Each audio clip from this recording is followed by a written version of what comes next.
प्रधानमंत्री नरेंद्र मोदी के जन्म दिवस और विश्वकर्मा जयंती के उपलक्ष्य में रोजगार भारती क्षेत्रीय सेवा योजन कार्यालय डॉक्टर भीमराव अंबेडकर विश्वविद्यालय के सहयोग से युवाओं को रोजगार देने के उद्देश्य से रोजगार मेले का आयोजन जेपी सभागार में किया गया।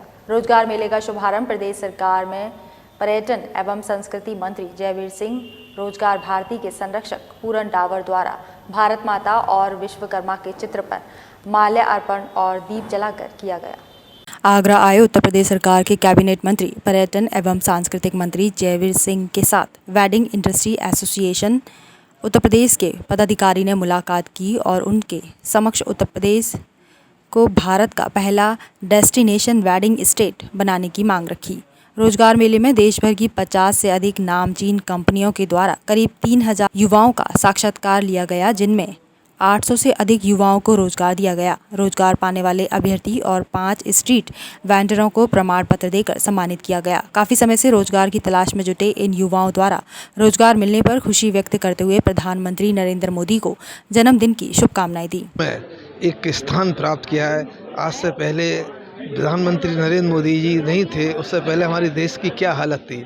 उनके प्रधानमंत्री काल में इस समय देश का गौरव उन्होंने स्थापित किया है। ऐसे महान देशभक्त की देश के का जन्मदिन है, उनको हम प्रणाम करते हैं और देशवासियों से कहते हैं सादगी से उनका जन्मदिन अच्छी तरह मनाएं। जैसे प्रधानमंत्री दिखावा नहीं करते हैं, किसी तरह का कोई दिखावा नहीं, किसी का तरह का कोई खर्चा नहीं, इस तरह से जन्मदिन मनाते हैं जैसे कि जन सेवा।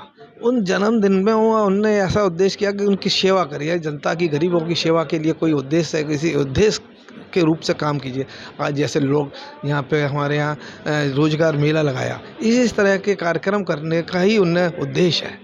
वहीं पर्यटन एवं संस्कृति मंत्री जयवीर सिंह ने प्रधानमंत्री नरेंद्र मोदी को जन्मदिन और विश्वकर्मा जयंती की शुभकामनाएं देते हुए कहा कि देश और प्रदेश की सरकार बेरोजगारों को नौकरी तक ही सीमित रखना नहीं चाहती, बल्कि नई शिक्षा नीति के तहत रोजगार परक शिक्षा देकर युवाओं को अपने पैरों पर खड़ा करना चाहती है, जिससे वे दूसरों को रोजगार दे सके। उन्होंने कहा कि कोरोना काल में प्रदेश से बाहर रहने वाले लोगों को कौशल प्रशिक्षण और वित्तीय सहायता देकर रोजगार के अवसर देने का काम किया है। उन्होंने कहा कि पर्यटन के क्षेत्र में काशी पहले बहुत पीछे था, लेकिन प्रधानमंत्री नरेंद्र मोदी द्वारा काशी कॉरिडोर का लोकार्पण किया है, तब से काशी श्रद्धालु और पर्यटन के लिए प्रदेश का पहला स्थान बन गया है। उन्होंने कहा कि पर्यटन ऐसा क्षेत्र है जहां रोटी और रोजगार की अपार संभावनाएं हैं और इसके तहत अयोध्या, वृंदावन, चित्रकूट को धार्मिक और पर्यटन के रूप में विकसित करने का कार्य कर रहे हैं। बेरोजगारों को रोजगार के लिए रोजगार देने का काम कर सके, ये हमारा प्रयास है। और इसी के तहत जैसा कि आपने देखा होगा कि कोरोना काल में भी जब आए उत्तर प्रदेश के बाहर रहने वाले मजदूर, तो उनको भी माननीय मुख्यमंत्री ने घोषणा करी थी कि हम प्रदेश के रहने वाले जो भी बाहरी मजदूर हैं, जो बाहर से आए, उनको अपने स्थायी तौर पर लोहार, सुनार, प्लम्बरिंग, एसी मरम्मत, ये तमाम तरीके की ट्रेनिंग दिला करके रोजी रोटी के अवसर पैदा कराएंगे। आज हमें खुशी है कि उसी मिशन पर आगे जाते हुए कौशल विकास योजना के अंतर्गत न सिर्फ हमने बेरोजगारों को रोजी रोटी के अवसर पैदा कराए, बल्कि उनको वित्तीय सहायता दे करके विभिन्न बैंकों के द्वारा, विभिन्न वित्तीय संस्थानों के द्वारा बहुत जबरदस्त तरीके से अभियान चला के बड़े पैमाने पर उनको वित्तीय सहायता देकर अपने पैरों पर खड़ा करते हुए रोजगार के अवसर देने का काम लगातार किया है।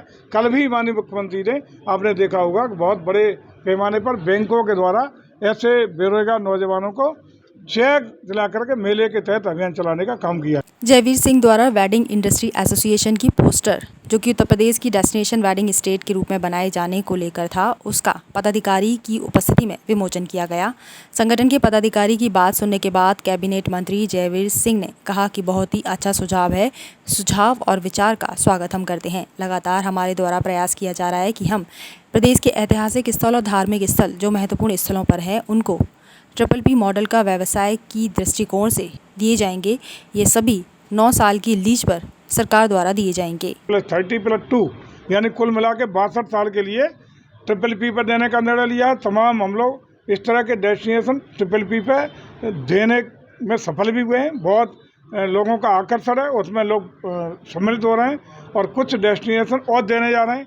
इसी तरह जो भी हमारी ऐतिहासिक बिल्डिंग्स हैं, उनको भी PPP में डेवलप करने का काम कर रहे हैं। खास रूप से बुंदेलखंड के जितने हेरिटेज टूरिज्म को बहुत वरीयता दे रहे हैं, ताकि जो किले हैं राजस्थान वाली तर्ज पर उन किलों को सुसज्जित करके एक व्यापक रूप से आकर्षण का केंद्र उत्तर प्रदेश में बना करके पर्यटकों को वहाँ सारी सुख सुविधाएं मिल सकें, ये हमारा प्रयास है।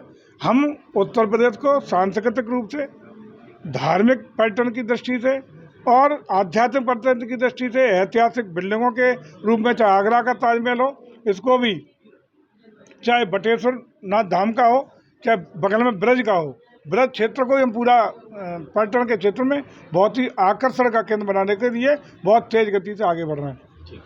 इनके माध्यम से उन स्थानों पर प्राइवेट कार्यक्रम व आयोजन संभव हो सके। इसके अलावा उन्होंने संगठन से सुझाव भी मांगे कि और ऐसे कौन से स्थल हैं जिन स्थलों पर आयोजनों को आयोजित किया जा सके व पर्यटकों को और वैवाहिक इंडस्ट्री से जुड़े लोगों को आकर्षित किया जा सके।